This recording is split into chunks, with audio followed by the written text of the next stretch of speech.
It's a pleasure to be here, and it's a wonderful evening to spend with you guys.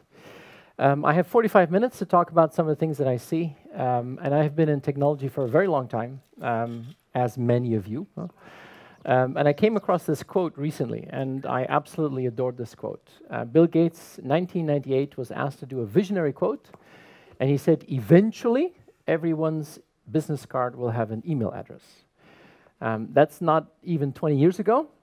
And today, if you meet somebody and they give you a business card and it doesn't have an email address, there is only one conclusion: that person must be intensely rich. That's the only logical conclusion if you meet somebody without an email address.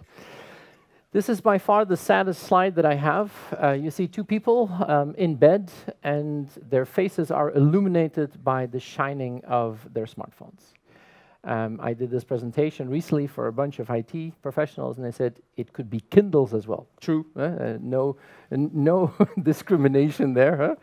Huh? But it's intense to see how, in a very short period of time, technology has had an impact on our lives, how technology is something that is completely normal.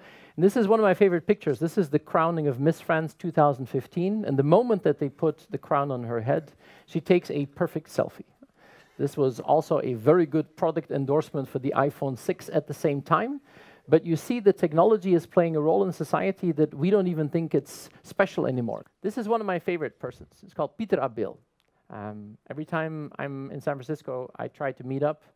Peter Abel is world famous, except in Belgium.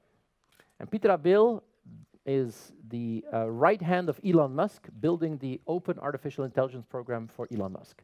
Peter Abel is the head of artificial intelligence at Berkeley. And he became world famous because here you see him with his robot, PR2. And it's interesting because here's Peter, there's the robot. And what does the robot have in his hand? Laundry. Because Peter Abel, when he was a student, he hated to do the laundry. But what he hated more was to fold the laundry. Het opvouwen van de was an absolute disaster for Peter Abel. So he said, we got to figure out something. And since he was a student, he's been building one thing, a robot that can fold the laundry. And that made him the right-hand man of Elon Musk. And it's wonderful to go to his lab because he actually shows the robot 6 years ago. And 6 years ago, he would throw a towel at the robot, and the robot would go finding stuff where the edges are. And now you throw a towel or a shirt, and it's faster than a human. That's pretty interesting. Huh? I mean, we're getting to that point where this is the age of radical innovation. And the big question is, when do you have to move? When do you move? I'm not going to bore you with theory, but there's a theory of optionality. You do something, you start something, you create something, you grow, you peak, and then you decline. I mean, this is the cycle of life. When do you move? Not when it goes down. It's too late. Not when it's peaking. The ultimate moment to think about the next phase is the moment that you're doing really well. Unfortunately, most of us are then very concerned about growing the business. But that's the moment where you have to think about the next step. Easy to say. I'm trying to finish a book called The Day After Tomorrow. Patrick talked about it in the beginning. Huh? Yes. And I get really excited about this. I'm going to share this with you because I get really excited about finishing this idea and this concept, and it is by far the dumbest model in the world. Professor Brugman, this is nothing compared to what you have figured out. Huh? But it's so stupid as a model that it actually sticks in your mind. And what I want you to think about is, if you look at time, attention, talent, budget, and value creation, you have to think about 3 buckets: today, tomorrow, and the day after tomorrow. How much of your time do you spend in today, how much in tomorrow, and how much in the day after tomorrow? And what is today? Today is the 112 emails that you get on Monday morning you didn't even know you're going to have the Friday night before. And what is tomorrow? Tomorrow is budget 2017. Okay? We all work in companies where we have to think about budgets.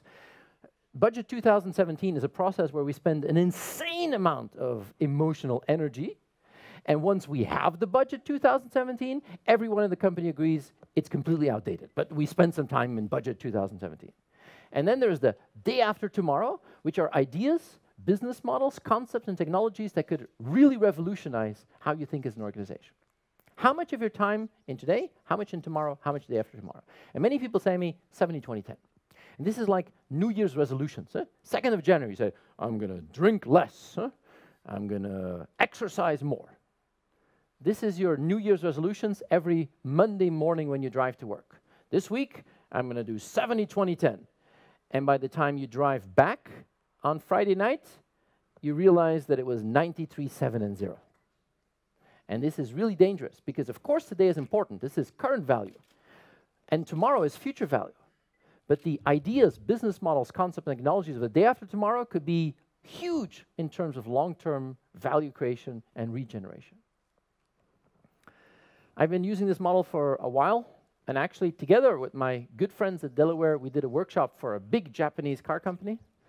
And I'll never forget it because I was getting really excited about this model and really into writing the book. And at the end of the workshop with the Japanese company, the CEO came to me and said, "Mr. Hinssen, thank you very much for the workshop. It was very interesting. Unfortunately, your model is wrong." I said, "Okay, how is that? This is the dumbest model in the world."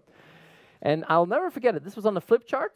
And he took a big red marker and he said, "You forgot something." And he said, "This is what you forgot." And I said, "What is that?" He said, "This is the shit of yesterday that we have to clean up," which creates negative value. And it's interesting. If you think about that in your organization, what is your balance between the day after tomorrow and the shit of yesterday? And my point is the day of after tomorrow comes sooner than ever before. And it comes in every single industry.